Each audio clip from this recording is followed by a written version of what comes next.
जय हिंद। चोर को इज्जत और कुत्ते को शुद्धगी हजम नहीं होता है। 1993 7 सितंबर के दिन जब हमारा पीस और ट्रिंक्वालिटी का एक अग्रीमेंट साइन हुआ था, जो कि यूनाइटेड नेशन वाला होता है भारत और चाइना के बीच में, तो उसके बाद 22 बार इन लोग एस्केलेट कर चुके हैं अपनी फोर्सेस। और बात यह है कि 2 सिपाही और एक सीओ साहब, 3 लोगों की हत्या हुई है।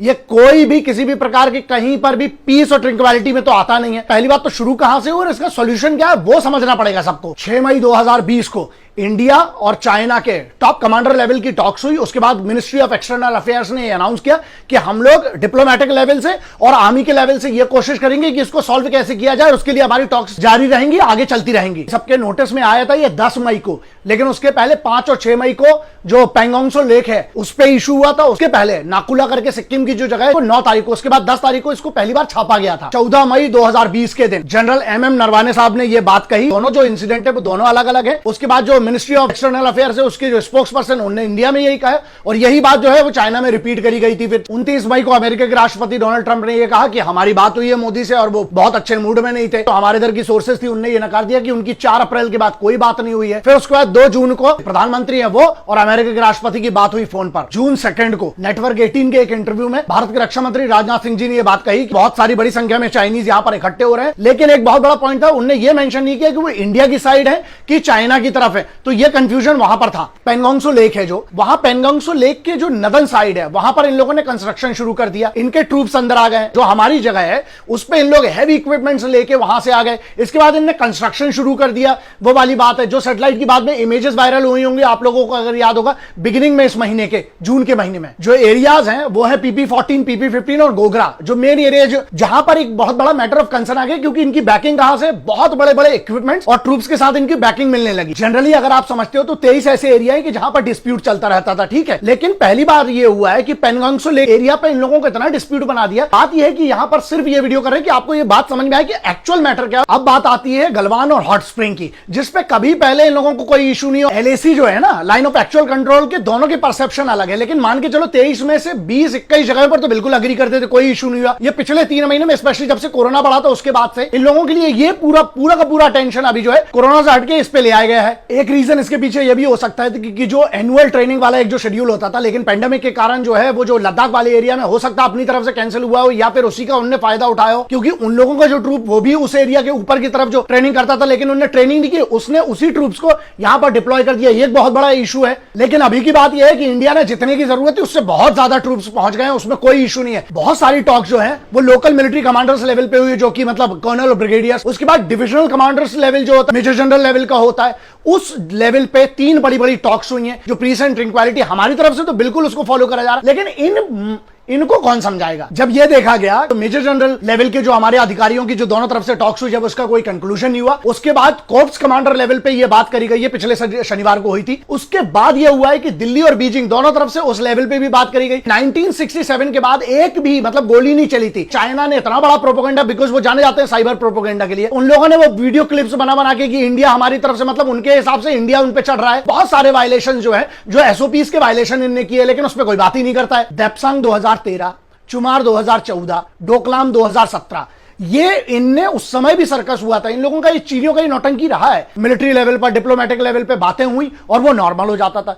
लेकिन यहां जो हुआ है ना, कल प्रेजेंट में आते हैं, आपको बैकग्राउंड समझाना बहुत जरूरी था। अब मैटर आता है कि एक कर्नल साहब और 2 सिपाहियों की हत्या। यहां पर भी एक इंसिडेंट है जो समझ में नहीं आ रहा है। हैंड टू हैंड कॉम्बैट में एक खबर यह है कि उनके तरफ के 4 या 5 लोग मरे हैं चीनी आर्मी की तरफ के, लेकिन हैंड टू हैंड कॉम्बैट में कैसे अगर गोलियां चली हैं, तो यह बात समझ में नहीं आई कि यह तो फिर बहुत बड़ा वायलेशन हो गया। ऐसा नहीं है, यह 1962 की हिंदुस्तानी फौज नहीं है, यह फौज अभी की है 2020 की। और यहां एक और मुद्दा आता है, जो इतनी बड़ी बातें कही थी, मैं प्रेजेंट सरकार से बोल रहा हूं, यह बहुत बड़ा मौका है आपके लिए। इससे बेहतर आपको अंतरराष्ट्रीय स्तर पर मौका नहीं मिल सकता है। आज उनके मिनिस्टर बैठा हुआ एक्सटर्नल अफेयर्स का, उसने क्या कहा, इंडियंस ने हमारे लोगों को उकसाया और इंडियंस ने हमारे घुसपैठ की, हमारे एरिया में आने की। यार ये बहुत बड़ा मुद्दा है। अब इनको बहुत क्लियर है, डिप्लोमेटिक लेवल एक सुझाव है भारत सरकार को, वही है, जब तक आप मिलिट्री एक्शन से इनकी गर्दन नहीं दबाएंगे ना, जब तक इनकी छाती पे पैर नहीं रखेंगे, ये दब के बात नहीं करेंगे, क्योंकि इनका बहुत क्लियर हो गया है कि अभी यहां पर वैली में घुसो और इसके बाद, क्योंकि इनकी क्यों हवा खराब है, हाइट हमें मिल रही है क्योंकि हमारे पास बेनिफिट्स है, हमारे पास स्ट्रैटेजिकल जो पॉइंट्स है ना वो ये लेना चाहते हैं और पूरा कोविड-19 से सबका ध्यान हटाना चाहते हैं। और दूसरा एक मैटर है, बहुत सिंपल है भाई, जब तक ये मार नहीं रहे थे बात अलग थी, लेकिन अगर आज आपने रिएक्शन नहीं किया तो यहां बहुत बड़ा सवाल उठ जाएगा। और एक और बड़ी बात यह है, चाणक्य ने बहुत पहले कहा था, कृते प्रतिकृतम कुर्यात हिंसने प्रतिहिंसनम तत्र दोषो न पतति दुष्टौ दुष्टम समाचरेत। इसका जिस्ट ये है कि दुष्ट के प्रति, यह जो हिंसा करने आया है उसके प्रति हिंसा करना कोई अपराध नहीं है। इनको घुस के चीनियों को मारना पड़ेगा। पाकिस्तान जैसे चिंदी चोर को हम जवाब देते आए हैं, बात अलग है, लेकिन अब बात है चाइना को जवाब उनकी भाषा में देना पड़ेगा। आप मोराइल डाउन हो जाएगा वरना फौज का। मुझे यह भी पता है, अभी आधे घंटे पहले राजनाथ सिंह जी की, सीडीएस साहब की, उसके बाद ऑल आर्म्ड फोर्सेज के तीनों चीफ की, एक्सटर्नल अफेयर्स के जो मिनिस्टर है उनकी, सभी की बैठक हुई है। देखिए, आप डिप्लोमेटिक लेवल समझाइए, लेकिन आर्मी को अब आपको छूट देना पड़ेगी, because army is suppose to retaliate right now. आप एक सीओ लेवल के आदमी के मरने के बाद आप चुप नहीं रह सकते हैं, ठीक है। और दूसरा एक और बहुत बड़ा यहां पर कंसर्न है, अब तुम लोग जो व्यूअर्स है, जो इस देश के नागरिक, वो एक बात ध्यान रखना, हमें एक माहौल बनाना पड़ेगा। अगर दबाव की जरूरत है तो दबाव बनाना चाहिए सोशल मीडिया पर आपको, लेकिन ये शहादतों को आप बर्बाद मत होने दीजिएगा, क्योंकि वो मरे हैं हम जैसे सब लोगों के लिए, कि यहां पर इतने पैंडेमिक के माहौल में हम सब सुरक्षित रह सके और हमारी जमीन का 1 इंच भी वो चीनी ना ले सके। इसलिए कर्नल साहब और ऐसे उतने पूरे ट्रूप्स जो है ना वहां पर, वो आपके लिए, हमारे लिए जान देने खड़ा है। हमारी कम से कम इतनी जिम्मेदारी तो है कि हम सरकार से कम मांग करें इस बात की। और दूसरा, मेरा एक बहुत बड़ा स्पेशल मैसेज उन लोगों के लिए है जो हर बार सर्जिकल स्ट्राइक के बाद सवाल उठाने लगते हैं या हर बार ये सबूत मांगने लगते हैं। सुनो, मैं बहुत क्लियरली सुन लो तुम लोग, अबे किसी चीज में तो इकट्ठे हो जाओ। आप लोग भाषाएं बिगड़वाते हो यार। बहुत इज्जत से कोशिश करता हूं कि हर बार आप लोगों को समझाएं यार, हम एक देश के तौर पर, दुश्मन तो कॉमन है ना, वो दुश्मन बीजेपी का या कांग्रेस का या आम आदमी पार्टी है, इनका दुश्मन नहीं है, वो हिंदुस्तान का दुश्मन है, इस भारत माता का दुश्मन है। कम से कम इस पे तो इकट्ठे हो जाइए। और जो लोग सवाल मांगते हैं ना, एक काम करना चाहिए भारत सरकार को, चाहे वो किसी भी पार्टी का हो, जो भी सवाल करे, इन लोगों को ना वहीं पर जाकर 2-4 दिन के लिए जरा नौकरी करवाओगे, तब समझ में आएगा। रहोगे उधर पे तब तुम्हें अंदर से ना हवा निकलेगी तुम लोगों की, तब समझ में आएगा। तो इसलिए अभी से सुन लो ये बात, और सुनो, जिनको लग रहा है सोशल मीडिया की ताकत समझ में आ जाएगा, तो इसलिए जो सिपाहियों की शहादत है उस पर सवाल, भारत की एकता अखंडता पर सवाल और भारत की राष्ट्रीय सुरक्षा, इन तीनों चीजों को छोड़ दो।